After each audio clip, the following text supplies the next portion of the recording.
ওপেনিংয়ে Rachin Conway, middle অর্ডারে মঈন আলী, ড্যারি এবং Mitchell, ফিনিশিংয়ে Jadeja, Dhoni. এছাড়া গায়কোয়াড, ওয়াশিংটনের সাথে বল হাতে মুস্তাফিজুর রহমান। ফিজের প্রতিযোগী পাথিরানা, স্পিনে বিকল্প সেন্টনার এবং থিকসানা। হাড্ডাহাড্ডি দলীয় লড়াইয়ে কেমন হতে পারে মুস্তাফিজের চেন্নাইয়ের একাদশ? সুযোগ পাবেন তো ফিজ? প্রশ্নের উত্তর খোঁজার চেষ্টা প্রতিবেদনে। সাধারণত আইপিএলে কোনো বাংলাদেশি দল পেলে তাকে ম্যাচ খেলানো হয় খুব কম সংখ্যায়, হোক সে সাকিব আল হাসান কিংবা লিটন মুস্তাফিজ। কিন্তু এবার ধোনির চেন্নাই ফিজকে নিয়ে সাজিয়েছে চমৎকার পরিকল্পনা। ফিজ অ্যাভেলেবেল হওয়ার পর থেকে তাকে দেখা যেতে পারে চেন্নাইয়ের একাদশে, এমনকি নিয়মিত সুযোগও পাবেন বলে ধরে নেওয়া যায়। তাছাড়া চেন্নাই স্কোয়াডকে সামনে রেখে বিবেচনা করলে মুস্তাফিজই দলের সেরা বোলার। আন্তর্জাতিক ক্রিকেটে ফিজের থেকে বেশি সময় টানা পারফর্ম করা কোনো পেসার নেই সিএসকে ডেরায়।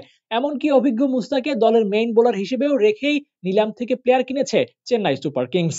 তাই শুরুর দিকে যখন ফিজকে পাবে চেন্নাই, তখন থেকেই তাকে একাদশে রাখবে। ফিজের সাথে থাকবে আরো দুই পেসার। চারজন বিদেশি প্লেয়ারের মধ্যে বলা যায় ফিজ থাকবেন। ফিজের সাথে প্রতিযোগিতা করবেন লঙ্কান পেসার পাথিরানা। গত আসরে দারুণ করেছেন এই বোলার, তবে বর্তমানে খুব একটা ফর্মে নেই তিনি। ফিজকে একাদশে রেখে যদি চেন্নাইয়ের প্লেইং 11 সম্পর্কে ধারণা দেওয়া যায়, তাহলে ওপেনিং এ থাকবেন kiwi batter Dave Conway. Conway partner হিসেবে ঋতুরাজ গায়কোয়াড়কে দেখা যেতে পারে, তবে রাচিন বা মঈনকে দেখলেও আশ্চর্য হবার কিছুই থাকবে না। আর্লি স্কোর করার জন্য ধোনি হয়তো গায়কোয়াড়কে নিয়েই ভাববেন। 3 নম্বরে চেন্নাইয়ের বেস্ট চয়েস হতে পারেন হার্ড হিটার শিভাম দুবে।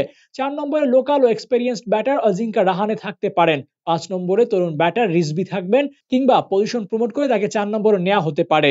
আন্তর্জাতিক ক্রিকেটে এখন পর্যন্ত অভিষেক না করলেও প্রায় 8.5 কোটি রুপিতে তাকে দলে ভিড়িয়েছে চেন্নাই। যেমন স্ট্রোক মেকিং, তেমন উইকেটে দ্রুত সেট হওয়া। ভারতের ঘরোয়া টি-20 লিগগুলোতে রিজভি বোলারদের জন্য ত্রাসের নাম। আইপিএলে চেন্নাইয়ের সাথে যাত্রা বেশ উপভোগ করবেন রিজভি, আশা করাই যায়। এরপরে 6 নম্বরে ব্যাট করবেন সিএসকে বিশ্বস্ত অলরাউন্ডার রবীন্দ্র জাদেজা। দলের অটো চয়েস অলরাউন্ডার, নির্দ্বিধায় বলা যায় ধোনির তুরুপের তাসও হতে পারেন জাদ্দু।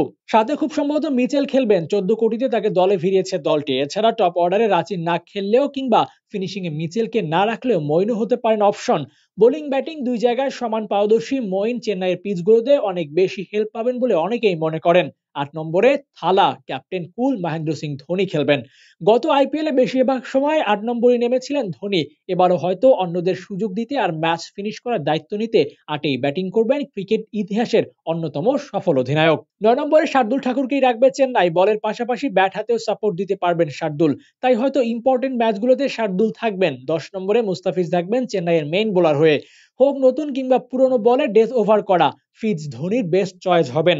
এমনকি চেন্নাইয়ের পিচে ফিজ অনেক বেশি অ্যাডভান্টেজ পাবেন, এমনটা মনে করেন সাকিব আল হাসান নিজেও। ফিজের পর 11 নম্বরে লোকাল কোনো পেসার খেলবেন। বিদেশি কোটায় বেশ কিছু অপশন আছে চেন্নাইয়ের হাতে, তার মধ্যে মুস্তাফিজ, রাচিন, কনওয়ে, মিচেলি সবচেয়ে বেশি এগিয়ে থাকবে।